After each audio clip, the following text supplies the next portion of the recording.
Hay una trampa silenciosa que mantiene a muchas personas en el mismo lugar durante años, aunque sientan que están avanzando. Es la mentalidad del nuevo comienzo. Cada vez que algo se pone difícil, aburrido o incómodo, la mente propone una salida elegante. Empezar otra cosa. Un nuevo proyecto. Un nuevo método. Una nueva idea. Una nueva versión de ti. Y lo más peligroso es que, por fuera, parece crecimiento. Pero por dentro, es huida. Empezar es fácil. Empezar no exige carácter. No exige resistencia. No exige resultados. Solo exige ilusión. Y la ilusión es barata. El primer día siempre se siente bien porque no hay fricción, no hay errores acumulados, no hay expectativas rotas. Todo es potencial. Y el potencial, cuando no se ejecuta, se siente mejor que el fracaso.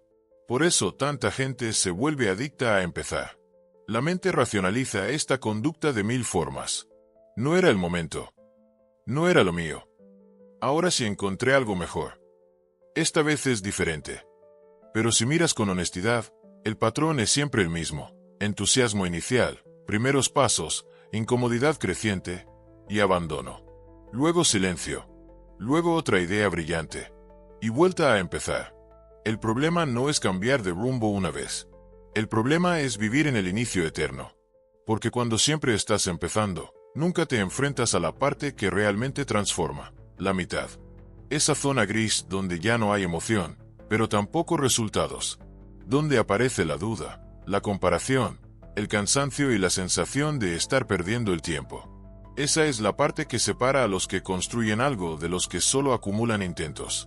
La mentalidad que te mantiene empezando se protege a sí misma. Te hace creer que estás en movimiento, cuando en realidad estás girando en círculo. Te hace sentir activo, productivo, incluso valiente, pero sin exponerte al juicio real del mundo. Porque mientras empiezas, nadie puede decir que fracasaste.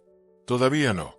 Siempre queda la promesa de lo que podrías haber sido si hubieras seguido. Y ahí está el autoengaño central. Confundir preparación con progreso. Leer más, planear más, cambiar de estrategia, redefinir objetivos. Todo eso puede ser útil, pero también puede ser una forma sofisticada de procrastinación. Una manera de evitar el momento en el que ya no puedes esconderte detrás del estoy empezando. Esta mentalidad suele nacer de una creencia profunda. La idea de que el camino correcto debería sentirse bien casi todo el tiempo. Que si duele, si cansa, si genera dudas, entonces no es el camino. Pero esa creencia es falsa. Todo lo que vale la pena tiene una fase donde el entusiasmo muere antes de que los resultados aparezcan. Y es justo ahí donde la mayoría se baja. El nuevo comienzo se vuelve una identidad. La persona se ve a sí misma como alguien inquieto, curioso, con muchas ideas. Y eso le permite no confrontar una verdad incómoda. No es que no pueda avanzar, es que no quiere sostener la incomodidad suficiente como para ver qué pasa si no abandona. Empezar siempre mantiene intacta la autoestima, porque el ego vive del todavía no. Pero el tiempo no negocia. Cada inicio que no se sostiene se convierte en una prueba más de que algo falla, aunque la mente lo maquille. Y poco a poco, sin notarlo, se instala una desconfianza interna. Una sensación silenciosa de no terminar nada. De no ser fiable ni siquiera para uno mismo. Este es solo el primer nivel del problema. Porque debajo de este patrón no hay pereza ni falta de inteligencia. Hay una relación distorsionada con el esfuerzo, la motivación y el proceso. Y eso es lo que vamos a desarmar a continuación. Después del autoengaño del nuevo comienzo, aparece una dependencia más profunda y más dañina, la adicción a la motivación. Muchas personas no abandonan porque no puedan continuar, abandonan porque dejaron de sentirse bien mientras continúan. Y su mente interpreta esa ausencia de emoción como una señal de que algo está mal. La motivación se ha convertido en una droga socialmente aceptada. Se vende como el motor del progreso, cuando en realidad es solo una chispa inicial. La motivación aparece al principio, cuando todo es nuevo, cuando aún no hay fricción ni desgaste. Pero no está diseñada para sostener procesos largos. Sin embargo, quien depende de ella cree que si no hay ganas, no hay avance posible. Esta forma de pensar es infantil, aunque suene dura.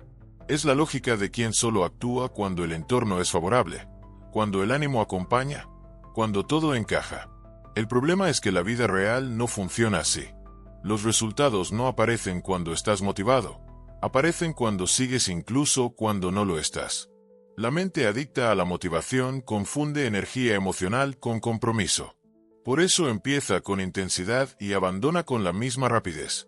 No sabe moverse en la monotonía, no tolera la repetición, no soporta hacer lo mismo sin aplausos ni estímulos inmediatos. Y como el proceso real siempre tiene partes aburridas, lentas y silenciosas, esa mente lo rechaza. Aquí ocurre algo clave. Cuando la motivación baja, la persona no dice esto es parte del camino, dice esto ya no es para mí. No entiende que el vacío emocional es una fase natural. Cree que el entusiasmo debería ser constante, y cuando no lo es, busca otra cosa que vuelva a encenderlo. Así se refuerza el patrón de empezar siempre. El proceso, en cambio, es frío. No promete nada inmediato. No seduce. Solo responde a la constancia.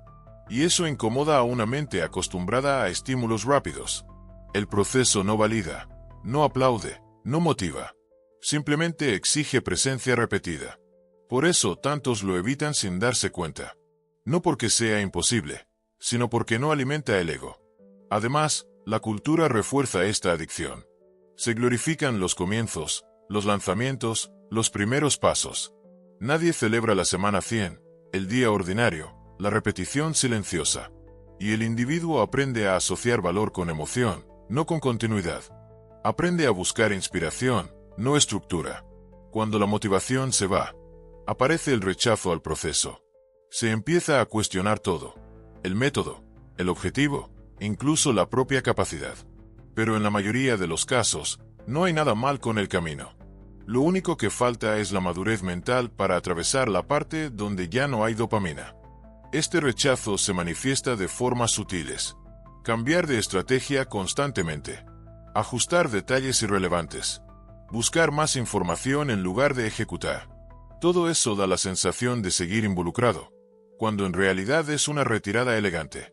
No se abandona del todo, pero tampoco se avanza. La persona se convierte en espectadora de su propio potencial. Siempre aprendiendo, siempre preparándose, siempre afinando, pero rara vez sosteniendo. Y con el tiempo, esa relación con el esfuerzo se debilita. Cada vez cuesta más continuar sin ganas, porque nunca se entrenó esa capacidad. Aquí está el punto clave. La disciplina no nace del carácter, nace de la repetición sin emoción. No se construye cuando estás motivado, se construye cuando actúas a pesar de no estarlo. Y quien nunca atraviesa esa fase, queda atrapado en el inicio eterno. Pero debajo de esta adicción a la motivación hay algo todavía más profundo. Algo que explica por qué seguir resulta tan amenazante para algunas personas. Porque avanzar de verdad no solo cansa, también obliga a elegir. Y elegir implica perder opciones. Eso es lo que vamos a ver a continuación. Cuando la motivación deja de ser suficiente y el proceso empieza a exigir constancia real, aparece un miedo más silencioso y más difícil de admitir. El miedo al compromiso. No el compromiso externo, sino el interno. El momento en el que ya no puedes seguir jugando a ver qué pasa, porque avanzar de verdad implica aceptar consecuencias. Empezar mantiene todas las puertas abiertas. Seguirlas va cerrando una por una. Y esa es una idea que incomoda profundamente a muchas personas. Mientras estás empezando, todavía puedes decir que estás explorando, aprendiendo, probando. Pero cuando sostienes, cuando avanzas, cuando acumulas tiempo y esfuerzo en una sola dirección, tu identidad empieza a definirse. Y con ella, llega el riesgo. Comprometerse significa dejar de ser alguien con muchas posibilidades para convertirse en alguien con una elección concreta. Y eso expone al error, a la crítica, al juicio ajeno, peor aún, al propio. Porque ya no puedes culpar a la falta de tiempo, ni a las circunstancias, ni a la mala suerte. Si sigues y no funciona, el resultado es visible. Y eso asusta más que empezar otra vez. Por eso muchas personas abandonan justo cuando empiezan a tomarse en serio. No cuando fracasan, sino cuando se dan cuenta de que podrían llegar lejos. Porque avanzar implica una pregunta incómoda. ¿Y si lo doy todo y aún así no soy suficiente? Mientras empiezas, Esa pregunta no existe. Todo sigue siendo hipotético. El miedo al compromiso se disfraza de prudencia.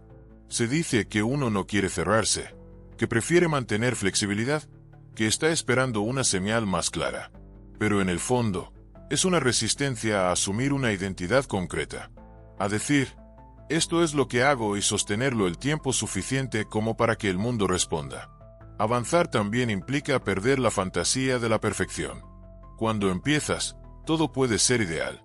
Cuando continúas, aparecen errores, límites, imperfecciones. Y eso rompe la imagen que muchos tienen de sí mismos.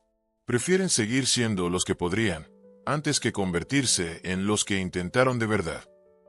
Además, comprometerse significa renunciar a la excusa del cambio constante. Ya no puedes culpar al método, al sistema o a la falta de información. Has elegido un camino. Y ahora el trabajo es profundizar, no escapar. Para una mente entrenada en empezar, eso se siente como una pérdida de libertad, cuando en realidad es el inicio del poder personal. Este miedo se manifiesta de forma repetitiva. Justo cuando el progreso comienza a ser visible, aparecen dudas más intensas. Pensamientos como tal vez debería probar otra cosa, quizá esto no es lo mío, hay opciones mejores. No son señales de intuición superior, son mecanismos de defensa. La mente intentando protegerse del compromiso. Y aquí ocurre algo paradójico. Quien nunca se compromete cree que está evitando el fracaso, pero en realidad está asegurando uno distinto. El fracaso silencioso de no haber puesto todo en nada. De no haber descubierto hasta dónde podía llegar porque siempre se retiró antes de tiempo. Este patrón se convierte en una forma de vida. Relaciones que no se profundizan. Proyectos que no maduran. Decisiones que se posponen indefinidamente. Todo queda en fase de prueba. Todo provisional. Y esa provisionalidad constante genera una sensación de vacío, aunque no siempre se reconozca. El miedo al compromiso no es cobardía. Es apego a la identidad de principiante. A esa zona donde el ego está a salvo porque no hay resultados que lo contradigan. Pero avanzar exige renunciar a esa protección. Exige aceptar que, para ganar algo real, hay que perder opciones imaginarias. Y lo más inquietante es que este miedo no solo frena el progreso, también alimenta una sensación sutil de superioridad. Porque quien siempre empieza puede decirse a sí mismo que no es mediocre, solo inacabado. Que no ha fallado, solo no ha elegido aún. Ese es el siguiente nivel del problema. Y es más incómodo de lo que parece. Hay una razón por la que la mentalidad de empezar siempre es tan difícil de soltar. Alimenta el ego sin exigir resultados. Este es el punto más incómodo de admitir, porque rompe la narrativa de la buena intención. Empezar constantemente no siempre es inocente. Muchas veces es una forma sofisticada de sentirse por encima sin haber pasado por el proceso que valida ese sentimiento. Cuando alguien empieza algo nuevo, automáticamente se coloca en una posición psicológica cómoda. Todavía no puede ser juzgado por lo que produce, porque acaba de comenzar. Todavía no se le puede exigir consistencia, porque está aprendiendo.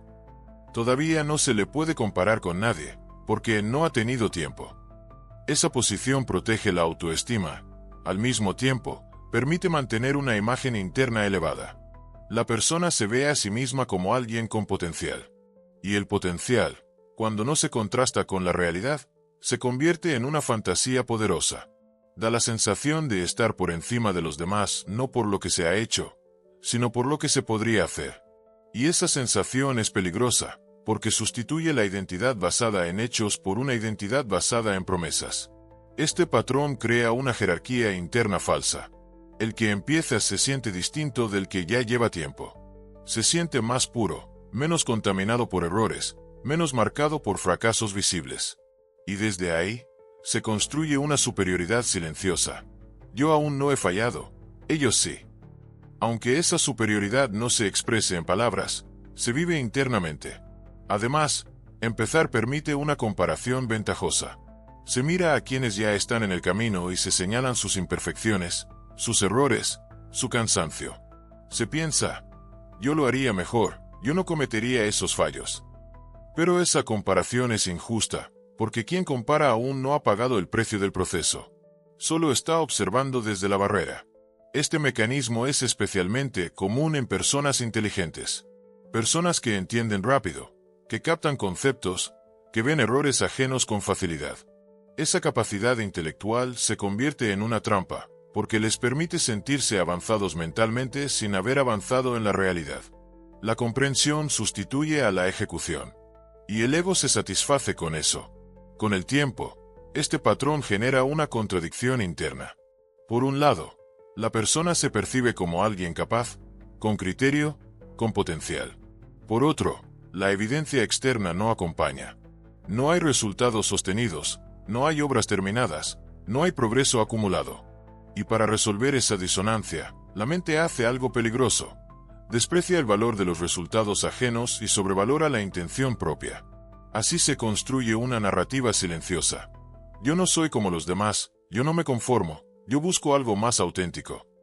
Pero en muchos casos, esa narrativa es solo una excusa elegante para no exponerse al veredicto del mundo. Porque el mundo no juzga intenciones, juzga hechos. Empezar siempre permite mantenerse en una posición moral cómoda. Nunca se es el que falló. Nunca se es el que se equivocó de verdad, nunca se es el que quedó corto. Siempre se es el que aún no mostró todo. Y esa identidad es muy adictiva, porque evita la humildad que exige el aprendizaje real. El problema es que el ego alimentado por el potencial es frágil. Depende de no ser probado. Depende de no sostener. Depende de huir antes de que la realidad ponga límites. Y eso, a largo plazo, desgasta. Porque en el fondo, la persona sabe que está jugando a no perder, no a ganar. Este patrón no solo frena el avance, también corroe la autoestima de forma lenta. Cada inicio abandonado deja una huella. Una pequeña prueba de que no se confía en uno mismo para sostener. Y aunque el ego lo maquille, la identidad profunda se resiente. Salir de este ciclo exige algo radicalmente distinto. No más motivación. No más comienzos. No más planes. Exige aprender a sostener incluso cuando la imagen interna se tambalea. Exige aceptar que el valor no está en el potencial, sino en la permanencia. Y esa es la mentalidad opuesta. La única que rompe definitivamente este patrón. Después de entender el autoengaño del nuevo comienzo, la adicción a la motivación, el miedo al compromiso y el ego inflado por el potencial, queda una pregunta inevitable. ¿Cuál es la salida? ¿Qué mentalidad rompe de verdad el ciclo de empezar siempre y no llegar a nada? La respuesta es incómoda porque es simple. La mentalidad opuesta no es más brillante, ni más inspiradora, ni más emocionante. Es más sobria, más silenciosa, y mucho más poderosa. Es la mentalidad de sostener. Sostener significa permanecer cuando ya no hay novedad, cuando el entusiasmo se fue, cuando nadie está mirando, cuando el progreso es lento y la recompensa incierta. Sostener no se apoya en la motivación, se apoya en la identidad. En dejar de preguntarte cómo te sientes hoy y empezar a actuar desde quien decides ser. La mayoría de las personas viven como visitantes de sus propias decisiones. Prueban, tantean, experimentan, pero nunca se instalan. La mentalidad que libera es la del que deja de verse como alguien que está probando y empieza a verse como alguien que hace. No porque tenga garantías, sino porque entiende que la única garantía real es la continuidad. Sostener implica aceptar algo fundamental, que el proceso nunca se adapta a tu estado emocional. Eres tú quien debe adaptarse al proceso. Hay días en los que avanzar se siente absurdo, innecesario, incluso estúpido. Y aún así, se avanza. No por fe ciega, sino por respeto propio. Porque cada acción sostenida refuerza una identidad interna, la de alguien que no se retira a la primera incomodidad. Aquí ocurre un cambio profundo. Cuando dejas de empezar y empiezas a sostener, el ego deja de buscar protección y empieza a construir solidez. Ya no necesitas sentirte especial por tu potencial. Empiezas a sentirte confiable por tu constancia. Y eso cambia la forma en que te miras y la forma en que el mundo responde. La mentalidad de sostener no busca velocidad, busca acumulación. No persigue resultados inmediatos, persigue profundidad. Entiende que la ventaja no está en hacer algo extraordinario, sino en hacer lo ordinario durante más tiempo que la mayoría. Ahí es donde ocurre la verdadera diferencia. Sostener también redefine el fracaso. Ya no es una amenaza a tu identidad, es información. Porque cuando permaneces, aprendes. Cuando huyes, repites. Cada abandono te devuelve al mismo punto con otra ilusión distinta. Cada permanencia, incluso imperfecta, te mueve hacia adelante. Esta mentalidad exige renunciar a la fantasía de la versión ideal de ti mismo. Exige aceptar que el progreso real es torpe, lento y lleno de errores visibles. Pero a cambio, te da algo que el nuevo comienzo nunca dará: respeto interno. La tranquilidad de saber que, pase lo que pase, no te traicionas a ti mismo abandonando en silencio. El gran secreto es este: el éxito no pertenece al que empieza fuerte, pertenece al que aguanta cuando ya no hay emoción. Cuando nadie aplaude. Cuando no hay señales claras. Cuando solo queda la decisión diaria de continuar. En ese punto, algo se ordena por dentro. Ya no necesitas buscar constantemente algo nuevo. Ya no dependes de la motivación. Ya no te escondes detrás del potencial. Te conviertes en alguien que sostiene. ¿Y quién sostiene? Tarde o temprano, construye. Ahí termina el ciclo del eterno principiante. No con un gran momento, sino con una elección silenciosa repetida cada día. Y esa elección, aunque nadie la vea, lo cambia todo.